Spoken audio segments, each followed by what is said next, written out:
Hey gang. Okay, today we're going to talk about my release. I think I've mentioned it before in other videos, and I think I actually might have done a demo years ago, but I have to be mindful that we have, new subscribers all the time. So I think it's a good idea because it's the start of the pour season. I'm getting all ready to rock and roll here. No sales because the store's closed, but I still got to build up the stock for the new stuff here. So anyway, it's just the release that I spray on my latex before I pour into it. So what it is right here. It's castor oil, but you see it says carrier oil. I don't think it's the same kind of castor oil that they use medicinally, for when they want to empty you out for an x-ray. I'm sure it has the same reaction, but I think it's a little bit different because of the carrier oil designation on it. You could buy it from, this is a company I got it from here in Canada, but any sort of beauty supply wholesaler sells large quantities of it like this. That sells people that make soap and their own cosmetics. You can find it at places like that. I have a lifetime supply. I've also got that big jug there that'll last me more than my lifetime, I'm sure. So what you're doing is you're going to use one part of the carrier oil, and it's totally up to you. You can go one part up to, I think, 12 or 15 parts. I'll turn that around so you can read that in English. Is isopropyl alcohol, 70%. Some people use 90%. That's okay. So I do mine a little stronger. I go about 1 to 7, 1 to 10. So I just measure off like 100 mils in a little container, and with a little graduated container. And then I put it in a squirt bottle, and then I fill up the rest with the isopropyl alcohol. And before you apply, I'm going to show in a minute here, I'm going to show you actually, give it a good shake, get the oil and the alcohol mixed together. You're going to want to shake it often while you're making it. So now the one thing I want to mention is because of the pandemic, in my town, I don't know about you, this stuff is ridiculously hard to find, like almost impossible. I've been looking for 3 weeks, haven't found any, but the good news is you can use this. You can use methyl hydrate. It's the same sort of idea. It's going to evaporate, and that's what you're doing when you're spraying this on. The isopropyl alcohol, that's why some people like the 90% or methyl hydrate, evaporates really quickly. So you're going to spray on to your rubber and let it dry off, and what's going to happen is the alcohol or the methyl hydrate is going to evaporate, and then the castor oil leaves you a little film on the rubber. That's going to be your release. And the thing about castor oil is it doesn't stain your concrete. It doesn't leave marks like some people, like when you use plastic mold, some people use the veggie spray, and it'll leave stains on your concrete, but this one doesn't. It's nice. I've even had an incident where I've accidentally knocked over some pure castor oil onto finished concrete, and it actually, in 2 days, it dries out. You don't even see it. It doesn't even show up anymore. So anyway, that's it. And I'll set up and I'll just show you guys a few sprays before I'm going to go to a pour. All right, then. Hey, okay, we're back. So here we go. My first pour is probably going to be doing a bunch of plaque-style molds and smaller stuff.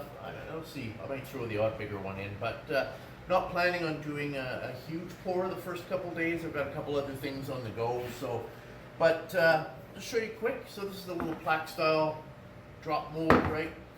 So what I like to do is it's because it's got the talcum powder in it for when I was to store it. Just give it a quick. Just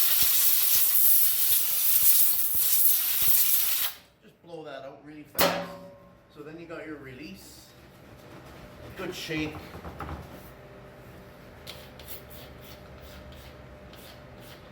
That's it, just a quick mist inside. And what I like to do is just turn it upside down like this, just to let any excess liquid drop off. And then in about 5-10 minutes, I'll go back and flip it up like this, just because you don't want any pooling. So then I like to keep everything together, the mold and the rubber together. If not, you're going to have a big puzzle on your hands trying to, so I'm just going to set this over here. wanted to show you too is, so when I do plaque style, I make my own little hangers like this. If it's of interest, somebody, I can just show you quick how to make them on another vid. So I'm just taking this, I think it's binding wire they call it. Use it for chain link fencing. It's a galvanized wire. I put that right away with the mold. So when it's ready to pour, I have the hanger there. I'm not running around for a hanger later. So I just throw that on top. So I'll show you another one.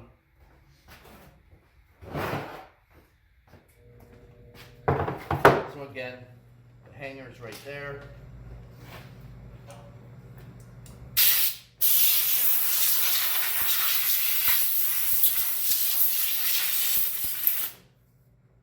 If there's a little bit of powder residue left in it's not a bad thing. You don't have to worry about it too much.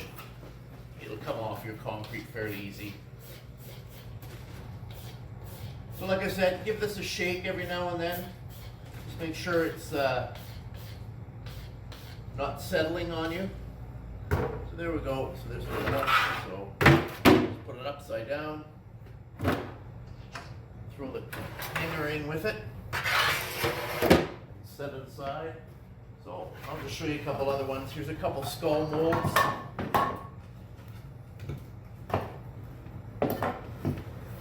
So this one, I don't think I've sprayed it with any or put any talcum in it. So you're going to want to turn it inside out. And that goes for all, even your bigger ones. Just turn them inside out. Give it a shake. Just make sure you're getting all areas with your release. That's it. So then, like, put everything together again. All the pieces for the glass.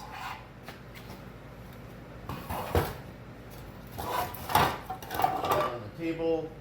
And put the skull right there. Like I said, if you mix them up, I mean, when you're a mold maker, when you've done it for a few years, you get really, really good at puzzles, like finding pieces that you might be missing. See, this one's got some powder in, so I'll give it a quick spray.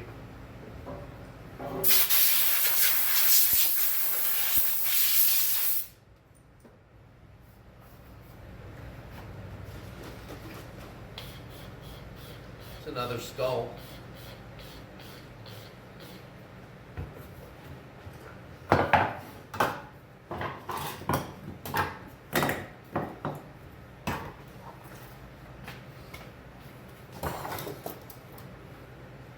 Put it together.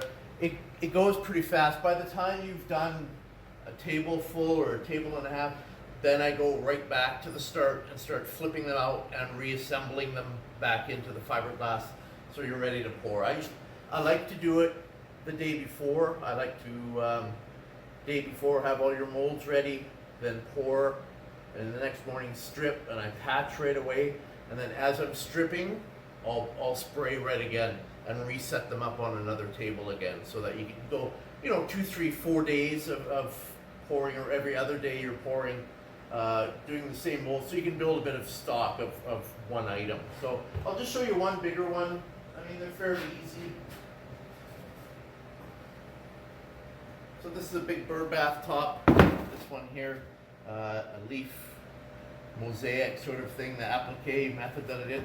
So with these ones, they'll pull right out of the your mold. It's like a giant drop mold. This one doesn't have any talcum in it. I'm just going to give it a once over because this was a clay model and there was little bits of clay, so I just want to give it a couple quick flicks. Make sure I have all the little pieces of clay out. I mean, it's not that big a deal. It'll stick in your concrete and you'll be able to get them out really easy, but I'd rather not have to fuss with it. Sometimes there's a little bit of plaster. Even after washing, you'll find little pieces, so give it a little flick with your fingernail, your finger. There we go. So now, just kind of roll it inside out a bit. Get the spray.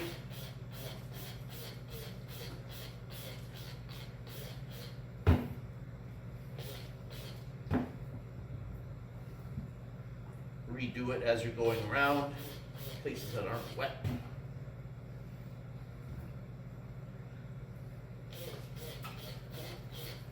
And there, that's that one. So what I do with these larger ones, right beside me, so I have this little thing. It's a pounder for pavement, but it's just something to rest your piece on, or you can turn it inside out and do it this way.